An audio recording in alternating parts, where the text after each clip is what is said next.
All right, y'all, so let's talk about this.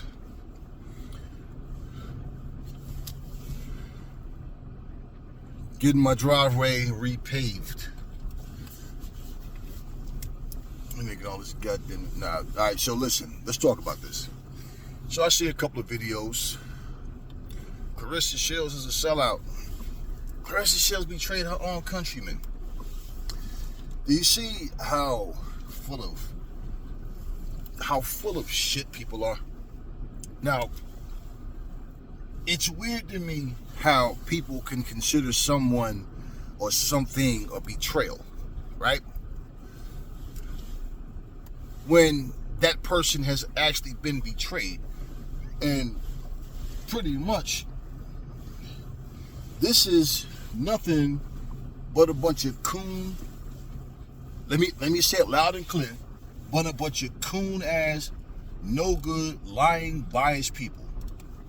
Now, it's funny how Claressa Shields and Alicia Baumgartner was basically supposed to be good friends at one point, right? Or at least cool, like really, from what we understand from Claressa, from Baumgartner, that they were good friends at one point. And then even Tony Harrison himself said it's a fight he don't like. And it's not just the fight. It's everything. It's the betrayal, the backstabbing, the fact that they're in multiple weight. There's a gap. There's a multiple weight class gap between the two of them. And basically, the fact that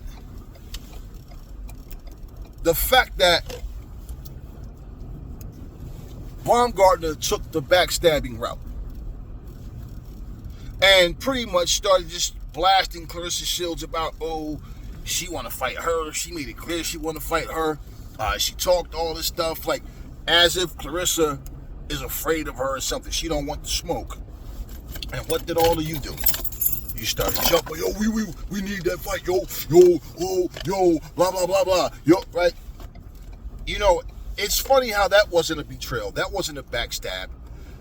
But now someone who you are bitter enemies with, you know, it's a backstab. Why? Because black Americans want to make this a race thing. It's weird to me how racist white cops will pull your ass over. They don't know if you are black. Fuck if you Jamaican. They don't know if you from Trinidad. They don't know if you're Guyanese, if you're African, if you're black American. They don't know if you from the UK. They don't know nothing about where you from. All they fucking know is that you are black. You're just a nigga with a different accent. That's all you are to them. But it's weird to me how all of a sudden Shields is ducking Shadeja Green. Shields is this. She betrayed her own cut. What the? Are you serious? Well, when Savannah Marshall, who's British, told Shadeja Green, I think you can beat Claressa Shields. You just got to believe in yourself, right? Do you think that Savannah Marshall really cares about Shadeja Green, or is this a bitterness towards Claressa Shields, who she likes to play phony with? You see them at different times, and like even when she, you know, had her debut MMA match, who was there to support her? Claressa. You think the UK people, see the UK people, a lot of them got pissed off at Savannah because they talked so much trash. They put so much time and energy into telling the whole world how she was going to be too strong for Claressa, and that she's actually a better boxer than Claressa. And I'm like, yeah, I don't know what Savannah Marshall and what Claressa Shields y'all looking at. Maybe this is like in the comic books and shit, the cartoon. There's a parallel universe. There's another version of them somewhere else, because the ones that I see, better. I mean, she got a little pop on her punch, but as far as her being better, and look at what happened. So now, because at the end of Caroline Dubois' fight, Caroline Dubois is in the ring winning. Claressa Shields picks her up, celebrate. I thought Shields was a hater though, right? I thought she was jealous. She don't want nobody to do good shit, right? Shields come to all these women's fights. Caroline even said out of her own mouth, Claressa Shields come to support all the women. I got to start doing the same thing. Like I told y'all last year and the year before that. You don't ever see these other women popping up, just showing up. to support women's boxing. The only time you see them popping up is because they want to get in the ring and confront someone. That's all, because it's a potential fight. But just to support the movement and support women's boxing, nah, that's not what they do. But we already got enough racist people that don't like, fighters that black fighters or black athletes, period, that go out and pretty much outperform everybody else. But it's your own. See, this is what gets me. You guys will support the bummest black fighter in the world, the most excuses making black fighter in the world. You will take any athlete who can't focus on the sport, the task at hand, and accomplish what needs to be accomplished, and make every excuse for them, but you'll take the ones that's dedicated, the ones that's really, about that life, and let's find something to hate on. Here's the thing though, right? This shit reminds me a lot of Gary Russell and Terrence Crawford. Everybody knew that Gary Russell was just running his mouth. I'll fight Terrence Crawford too. I'll go talk about how he punched him in his mouth and he didn't do nothing. Remember all that? He talked about everybody that was not in his division. You want to know why? Because there's nobody in his division that has a name that he can fight that's going to get him those big paydays like what he would like to have gotten. Did he make any effort to go up and wait to fight anybody? Nah, but he kept using Crawford's name. He kept using Tank Davis's name. He talked all of this stuff but made no effort. And then when who was it? Was it Devin Haney? I think it was it Devin? Who, when they sent the offer to this dude, and he said his brother was talking for him or whoever. But if you look at the contract, that no. Gary Russell need to be speaking, not you. And even for Gary Russell, like, you claim you want the fight, and what kills me about these people is because your ego tells you deserve more money than what you're being offered, right? Or they say they want something that basically they're not as big of a draw as they think they are. And they want something that they're not worth. So when they start doing that, it's like, that, okay, I already got the offer. Right? It was the Haney, because the Haney said, okay, how about this? You sent us an offer. It was, Bill said you sent us an offer. How about that? They never sent the offer. They never had any intentions on going up and wait to do anything. It was just, let me clout chase. What's the story? What's the purpose of you telling people you punched Terrence Crawford in the mouth and he ain't do nothing, and this happened, that happened? Like, all of these things that was said. And look at what ended up happening. Look at where he is and look what Terrence Crawford is, right? So my whole thing with that is the same thing. And then you got Claressa Shields' promoter have said several times already how they reached out to Baumgartner and their team, and they're never interested. It's always her talking, running their mouth, and I remember it, especially when he said before. He just recently spoke about it again, but I remember before when he said how when they made the offer, they reached out. Baumgartner's team flat out said, we're not interested in fighting Claressa Shields. Oh, okay, but Alicia keeps saying, they're fighters, they're competitors, they're going to talk their stuff, but we're not interested. I remember Alicia Baumgartner, out of her own mouth, said, that girl is a heavyweight. I'm not going up there. She is a heavyweight. I'm 130. But your mouth is super heavyweight. Constantly running her mouth, constantly saying these things. It's funny how everything I tell y'all, nothing that I tell y'all is some exclusive news that only I have. It's right here for all to see on this very site that you're watching this video on. But somehow, it's like, nope, we don't care what the truth is. We want to go where the controversy is. We want to go where the lies are, all the false narratives. We want to pretend that we want this smoke, knowing that we really don't. But you know what? I'm going to say Claressa Shields' name every chance I get. I'm going to talk all this trash. I'm going to say a bunch of nonsense. I'm not trying to go to 147 to fight anybody. I'm not trying to go to 135. I'm not even trying to go 5 pounds up and fight against Dubois. But I'm going to talk my shit, and I'm going to try to bring as much attention to myself by talking. I have no intentions on actually backing it up. I see it. And it's like I said, there was no way for somebody to sit here and look. Before I even think about fighting Claressa, I got the Michaela Mayer rematch. I got Lauren Price right there. I got Katie Taylor right there. I got Amanda Serrano right there. Huh? I got all these people right there. Few pounds up. Before I even think about fighting her. But I'm going to call Claressa Shields' name out. So it wasn't a betrayal for someone who you think you're friends with.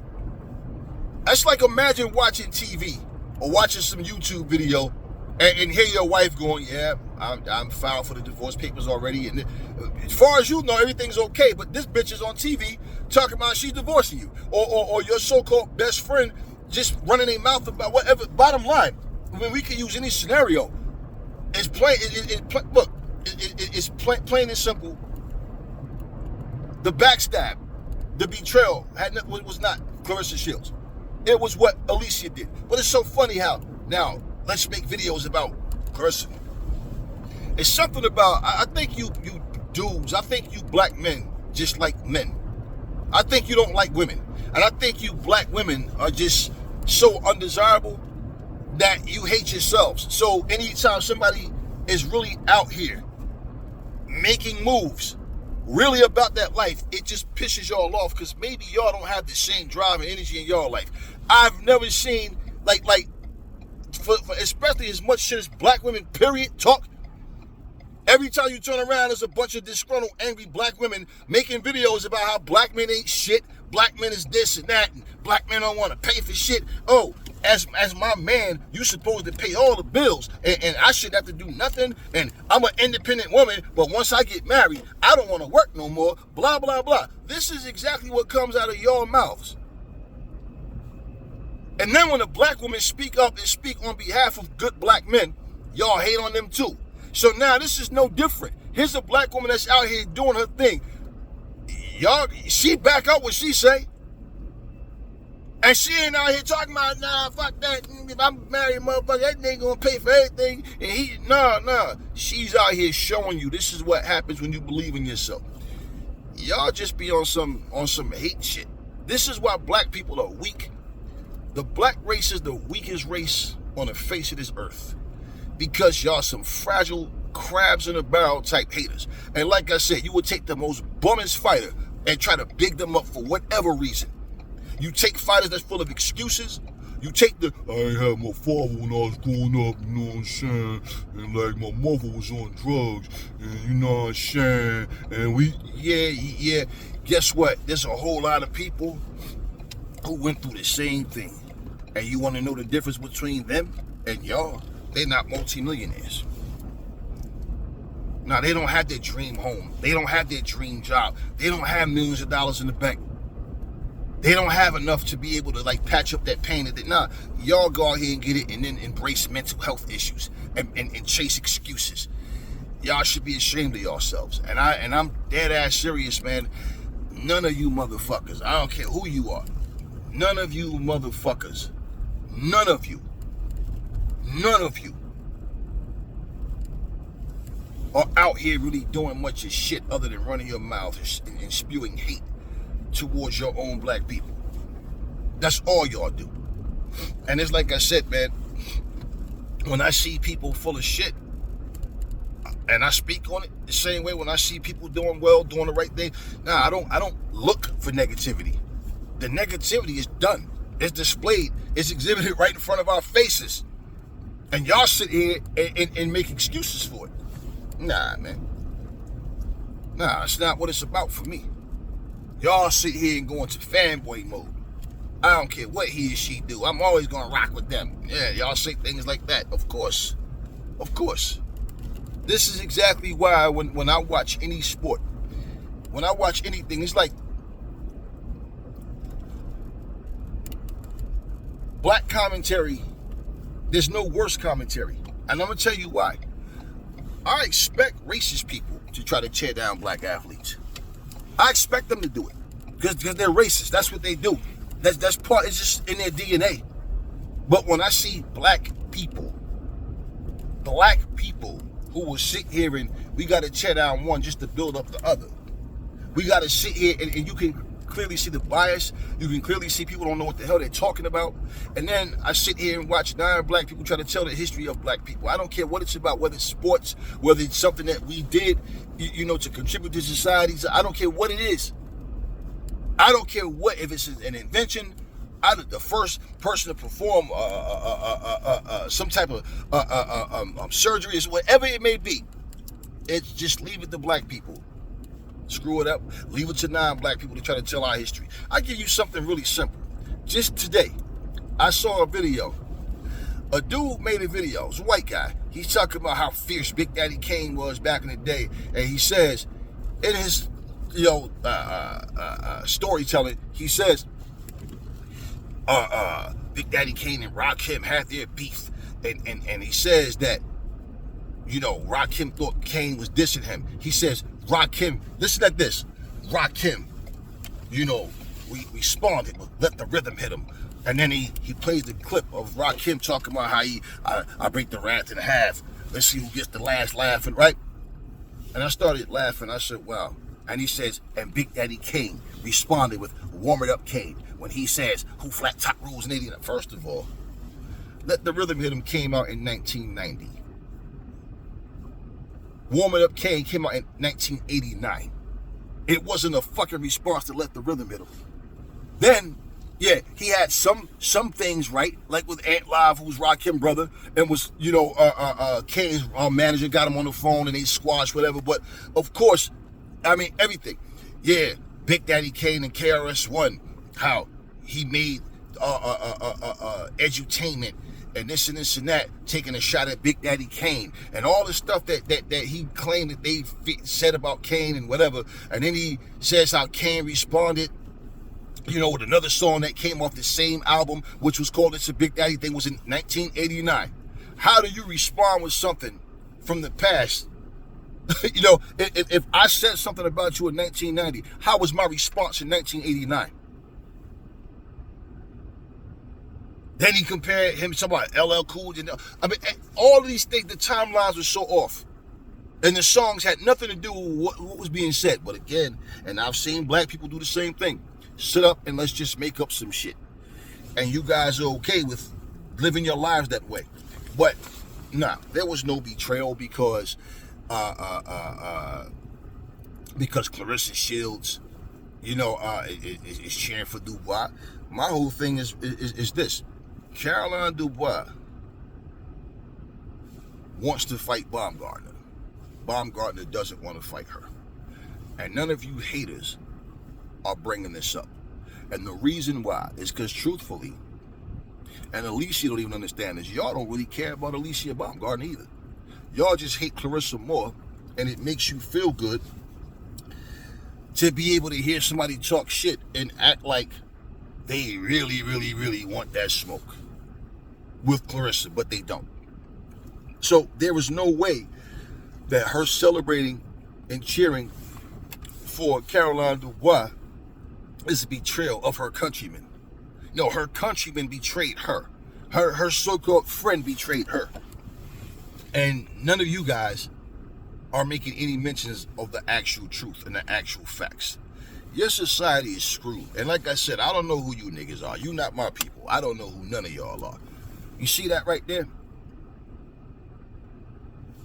I don't do the hatred, the racist shit. That's not what I do. It's not what I do. It's not who I am. And I knew who and what is in my family. So I know when I listen to y'all talk, I'm like, yeah. Y'all do a whole lot of nonsense. And this is what people don't understand about real life. See, you can walk around here and get upset with people. You can sit here and make up lies and try to make yourself feel better. You have to be an actual, true, 1,000% bona fide loser to be a person that somehow it makes you feel better about you by lying for other people. And by lying on other people, somehow it makes you feel like you got some type of moral victory when you can go on a channel and people agree with you. And none of y'all know what you're talking about. So to sit up here and say that this woman is hating on Alicia, or she's jealous of what? She's far more accomplished. Alicia Baumgartner and her. It's like if this was a race, Claressa Shields done crossed the finish line a long time ago. Alicia Baumgartner still at the fucking starting line, waiting. Come on, shoot the gun so I can run. She's not even close to accomplishing that. She's not even close to Serrano and Katie Taylor in terms of accomplishments. But you see, my whole thing is talking and saying, I want to fight this person versus, hey, our team is sending out fucking, term sheets. We're sending out contracts. When have you ever heard that? When? And Baumgartner and her team were the ones sending out, what offers were being made? See, people talk and they say a whole lot of nothing. This is why I said, even when you talk about, this whole situation with Baumgartner claiming she wants to fight Claressa, man, stop playing with yourselves, man. That woman don't want no parts of Claressa Shields. She just knows that if she mentions Claressa's name, every time those videos are going to get more attention because why? She's pretending that she wants something that she doesn't want. She doesn't want any goddamn smoke with Claressa Shields. And for all of you irresponsible, incompetent, coon, two-faced niggas that sit up here and attack your own black people, it's funny to me because it's like I said, you'll support the most bum-ass fighters. Let me tell y'all something. Y'all could just go back in my archives and look and see for yourselves. You see, I know who and what I am. And I remember when I was talking about Adrian Broner, I see people for who they are and what they portray, right? I can see through shit. You see things enough, it's like, I saw this movie before. I know what's going to happen, right? And you see everything is there. Everything lines up. And when you know people personally in life that does the same exact things, I'm watching a grown man in Adrian Broner get treated like he's a victim. I'm watching a grown man in Adrian Broner do a bunch of really stupid, ill-advised things, and y'all made excuses.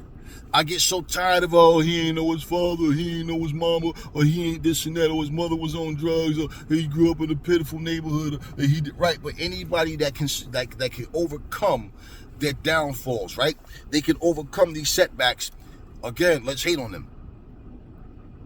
But I'm like, nah, y'all blame Floyd Mayweather and Al Heyman and Leonard Ellerbe for another grown-ass man that don't know how to budget his money. For another grown-ass man that don't want to hear nothing other than what he wants to hear. If you disagree with him, you're a hater and you jealous. And he said the same shit. Floyd jealous of him. Floyd didn't want to see him shine. Man, if your skills in the ring was better than Floyd's, if you could outshine Floyd in the ring, that's what you should have been doing. And even if your intentions wasn't, I'm trying to outshine Floyd, right? Just the fact that your skills, no, that's the thing. You was never on Floyd's level. And when Floyd was trying to, hey, yo, slow down, man. Nah, man, right? And again, I have to reiterate, when I see a 30-something-year-old grown man looking at fucking Al Heyman with the puppy dog eyes, talking about, yo, keep me busy. When I'm in the gym, I don't get in trouble. I only get in trouble when I'm not in the gym. So when the fuck does maturity kick in? At 30 plus years fucking old, your ass should already know better. But nah, let's make excuses because this is Adrian Broner. This is AB, man. Nah, I was hating on him, wasn't I? In fact, he took the route that he took because Aries was saying shit, right? I cursed him, didn't I? Yeah, it was a Jamaican curse. It was everything other than what it really is, right? No accountability. Let's make excuses for these grown ass men. We watch Deontay Wilder lose fights. We watch him say one thing and then say something completely different otherwise. Everything that comes out of people's mouths as an excuse that because you like this motherfucker, it ends up being what? It ends up being you making excuses for what this person has said and done. I just look at you and say, well, question. Who's responsible for Deontay's actions? Who's responsible? Anybody. I don't care who the person is. I'm just giving you examples. Yet, you got a guy like Michael Nunn who went to jail, made some bad decisions, and told you, I messed up. I screwed my life up doing the things I did. That was on me. But I'm out now, and I did things I shouldn't have did, man. And, Michael Nunn not sitting up going, yeah, man, but you know the reason I did it was because, you know, I ain't had this and I ain't had that, you know. Well, this happened, that happened, you know. Well, it was because I ain't know my mama. No. That's excuses people make to do something dumb. Why is it not knowing your dad or having a mother on drugs or vice versa or whatever it may be? Why is it the only thing you can think of doing is something that's going to cause pain and problems for yourself? But when somebody's trying to guide you the right way and educate you in life, you want to be rebellious and why? Why is that always what you resort to? But then the others that went through the same as you and worse, you see them succeeding because they focus on the task at hand to change their situations for the better. Somehow, it's always let's have pity for that person and let's make excuses for that person. Well, let's hate on the one that can overcome this shit. Oh, yeah. I'm aware of what's going on, what's being said about Floyd and Pacquiao and all that. I spoke on that shit, and there's nothing to talk about because it's just some soap opera shit. But again, you know, De La Hoya's talking shit. You know, Joe Rogan, everybody else got something to say, right? But of course, who's the loudest people in the room about their own people? Floyd. Huh? Who? Black people. And what's all the talking about? It's simply, oh yeah, he's scared of Pacquiao, he's scared to lose his, What y'all think? Y'all think the people of the Philippines gonna love y'all all of a sudden? You think the people of the Philippines gonna follow y'all channels and subscribe because you just talking shit about your own people? But at the same fucking time, right? When Manny Pacquiao came back and didn't want to fight Errol Spence, when he came back and didn't want to fight Terence Crawford, was it because he was scared of them? Did he choose Barrios over them because Barrios is better than Errol Spence and was better than Manny Pacquiao? I mean, I'm Terence Crawford, and I remember somebody in Pacquiao's team made a comment that they went with AB when he for his fight because Terence Crawford fights similar to Floyd, and you know we know what was said about that fight. We want someone that could bring the best out of Pacquiao. No, you wanted somebody that Pacquiao would have a more of a chance of beating. That's what it was. Y'all didn't think he could beat Terence Crawford, and that's all that was. But no, let black people hear these same stories, and we can only hate on our own. And it is hate when you can sit here and take somebody that's accomplished, that's really out here making these things happen and backing up what they say. But you make excuses for bum-ass fighters. You make excuses for people who go through life making excuses for themselves. And when you only respect somebody because that motherfucker got money, but then all of a sudden the more money you have, I no longer respect him or her. Why? Well, they surpassed the person that I like more. Y'all a bunch of followers. Y'all a bunch of sheep. You know what's bad about sheep? Sheep will fucking follow you right off of a cliff. You know what happens once you fall off that cliff, right? Yeah, and that's pretty much how y'all live your lives. Once again, here's a bunch of black people making these videos trying to tell you that Claressa Shields is afraid of Baumgardner. She's afraid of Shadasia Gray. You know what you're not going to get? You're not going to get a bunch of fucking non-black people sitting there telling you how Savannah Marshall is scared to fight Claressa. She refused to come to America. She's demanding that it happens in the UK. Who the fuck are you? You already got your ass kicked in the UK. Is you scared you're going to get your ass kicked in America too? Who are you? All of a sudden, every other champion gets to pick and choose because they're the A side, but Claressa got to bend and break to whatever somebody else say. Nah, that's not how that works. But you know, that's how shit goes, man. And I look at y'all and I say this: you can hate all you want, but Shields is out here doing what she's doing. But you don't have a bunch of white people from I don't care where they're from sitting up here talking about how the fighters that's champions, that's out here, making things happen and making history and all that. They what they do is they celebrate them. They put a Mount Rushmore of them. You black people like to tear shit down and try to create some bullshit fake narratives. There's something wrong with you niggas. I told you, you are not me, I'm not you. We do not represent each other. I don't know what kind of bullshit y'all are. Anyway, that's all I got for y'all now. Catch y'all on the next video.